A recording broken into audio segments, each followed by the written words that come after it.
Welcome back into the Alabama Football Report. I am Tom Downey. Alabama made several moves yesterday, adding 3 different commits, but are they done trying to add some talent to the transfer portal? We'll break down some of their targets and mention the 3 additions. So that is Ty Haywood, the offensive lineman of Michigan, who was once a Bama commit in the recruiting class, Noah Rogers, NC State wide receiver, and Lorcan Quinn, the kicker out of Marshall. Now, we did a short on all 3 guys, but we'll spend a little bit more time on each of them and look at some other big targets who could be in play for Alabama.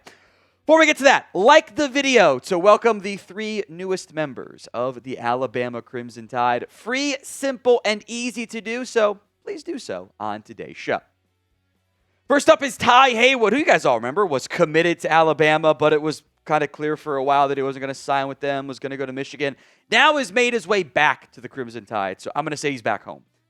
Hasn't really played that much for Michigan. 3 games played last season. The run block and pass block grades are there, but minimal actual snaps. So that's kind of like the default grade where you didn't dominate, didn't do any pancakes, but also didn't get beat or allow any sacks. Just kind of like he played, but that was it. Not too much reading to there. I think there's a lot of positional flexibility. Play some guard, can play some tackle. Given, frankly, how bad the Alabama offensive line was last year, adding a far more highly touted recruit makes a lot of sense for that program. We mentioned Noah Rogers on yesterday's show, and maybe he ends up being receiver 4 behind Scott and Brooks and Ryan Williams, and maybe Cedaric Morgan flashes too. But with so many losses to graduation, the portal, Alabama had to go get additional wide receivers. That gets them 6 right now on the team. They're probably going to have to add a few more just from a sheer numbers perspective. And there's Lorcan Quinn. I assume it's pronounced Lorcan because it's Northern Ireland former soccer player, and you guys know Irish names. They get really weird sometimes. He was very good, though, for Marshall last season. I think this is your likely starting kicker, which, hey, we all watched the games. We know the kicking game was iffy at best for the Crimson Tide last year. Strong leg, 4 of 6 from 50+, gives Alabama some help at that spot. So of these 3 players, and maybe it's the kicker, I don't know, who makes the biggest, and I actually hope it's Ty Haywood, I think that'd be the best outcome, but who makes the biggest impact for the Crimson Tide this upcoming season?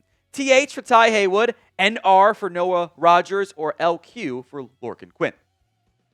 Let's look at some other big names out there in the transfer portal. First up is Damon Wilson, the Missouri edge rusher. Pete Nakos of On3 listed Bama as a contender for the Missouri transfer, and this would be a significant get for the Crimson Tide. In fact, you can go back and look at some of the Mel Kiper ESPN mock drafts that were going on in November. They were putting Damon Wilson in round 1. Now, I thought that was a little bit rich. I think he's actually probably making the right call to transfer and try to boost his draft stock there. But he would be an instant, significant impact to the Alabama defensive front as an edge rusher.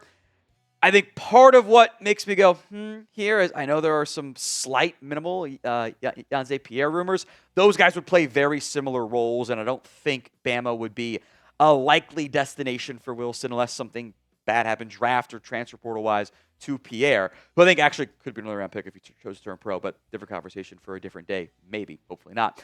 Top contenders here, LSU, Alabama, Miami, Texas Tech, all specifically mentioned by On3. The Red Raiders are throwing money around in the transfer portal, so they stand out. Ohio State I'll mention because they were in the running the first time when he committed to Georgia as a high school recruit. Then the second time when he went to Missouri. Could it be a third time? Of note, he is suing Georgia and vice versa because the transfer portal contracts signed, et cetera there. I'd love to get him. An impact piece, one of the best players left in the portal. Given his history, I think this is a money-led move. He will go to the team that gives him the biggest NIL contract offer.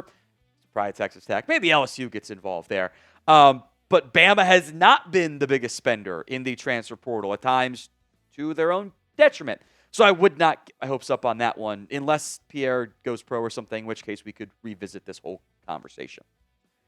So what is the percent chance Alabama lands Damon Wilson? Let me know in the comments section of today's show.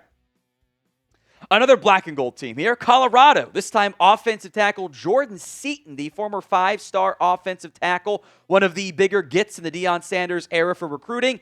He has entered the transfer portal, and this is instantly one of the best available players, given how many teams are desperate for offensive line help across every level of the entire sport.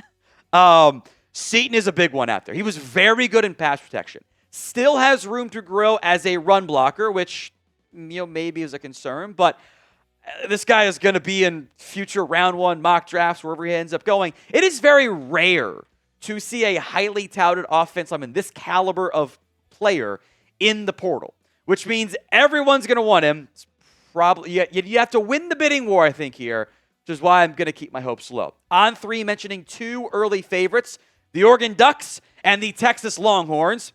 Boy, both don't those programs make sense. Oregon's got the Phil Knight money. They're probably going to lose Isaiah World to the NFL draft. Might be a late round pick, but still. Texas needs offensive line help. They got plenty of money to spend with the oil money, essentially. Other teams that On3 has mentioned, LSU, Miami, Ole Miss, which I'd be a bit surprised by, but I guess they got money to burn. Texas A&M, Texas Tech as well. I would love it, but I'd be a bit surprised if Bama truly got involved, even though they need offensive line help. More offensive line talk to come, but first, today's episode is brought to you by Prize Picks. Whether you're starting a new routine or making player picks for the first time, trying something new can be hard. But in life and on Prize Picks, it always feels good to be right. With high-pressure playoff matchups every weekend, hoops action almost every night, the fun never stops. Prize Picks lets you take control. Prize Picks now has early payouts. If your lineup gets off to a hot start, you now have the option to cash out those winnings before the game even finishes. One of our playoff matchup, Prize Picks lineups, Caleb Williams, more than passing yards, so of course all pro football. Colston Loveland, more than receiving yards. Puka Nacua, more than a half touchdown as well. With the new social feeds feature, you can share Prize Picks with your friends, copy lineups with a single click. You can just write them or use them as inspiration for your own picks. Download the Prize Picks app today and use code CLNS to get $50 in lineups after you play your first $5 lineup. That's code CLNS to get $50 in lineups after you play your first $5 lineup. Links in the comments and the description of today's show. It's Prize Picks. It's good to be right. Some more offensive linemen, most of whom you probably haven't heard of because ain't no one watching Bucknell football unless maybe you're a Bucknell alum that happens to be watching here. I believe it is pronounced Dara Adeyemi. I think that's how it is pronounced out of Bucknell. I'll explain the photo usage here in a second. A lot of big offers here for Adeyemi. Auburn, Cal, Kansas, Oklahoma, South Carolina, Stanford, Alabama. You're going, why are all of these programs going after a dude from Bucknell who didn't play very many games for them? This is pure developmental upside. The Bucknell offensive tackle began his career as a defensive lineman for the Bison, and then originally was a basketball player in England, was part of the FIBA U18 team for Great Britain, which is why he's got the basketball photo and looks like an offensive lineman with that physique, by the way. This is a unheard of, essentially, under-the-radar offensive lineman. Can you develop him? That's the main focal point there, taking the swing on the upside. Now, if you guys want more Alabama football YouTube videos, come to the right spot. Hit that sub button. So if you haven't already, youtube.com, that's Bama TV. More free videos right here. Racin Delgatty is next up. As you see with all three names, just elite name. Maybe we're just going the name theory here for the Crimson Tide. Get the good names. Center out of Cal Poly. Some notable offers here as well per On3. Baylor, Michigan, Northwestern, UCLA. So, again, some notable Power 5, Power 4 programs after Delgatty. Didn't get beat too much in pass protection. The red flag I have kind of across the board with all these guys is they weren't the greatest run blockers. Now, maybe the schematic change you would have coming to Alabama with the very athletic offense lineman you're clearly pursuing here means it'll end up working out just fine.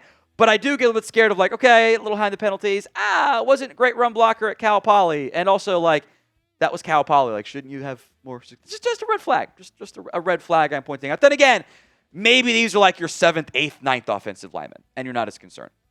So what is your confidence level right now in the offensive line, which I don't know how high it could be there. 1 to 10 in the comments section of today's show. Quay McBroom, because again, it's all name team on the offensive line. This one is an interest. No offer yet for the ULM product. I think in part because he's appealing for an extra year with the NCAA, which makes it risky there. The pass protection stuff is fine. 18 pressures in total, 2 sacks, 2 hits, 14 hurries isn't that bad. 10 flags is a lot. The run blocking grade wasn't very good. I will say, though, Alabama got a very up-close look at him when they played ULM. He allowed 1 pressure in that game. That probably left something resembling an impact on the Alabama coaching staff.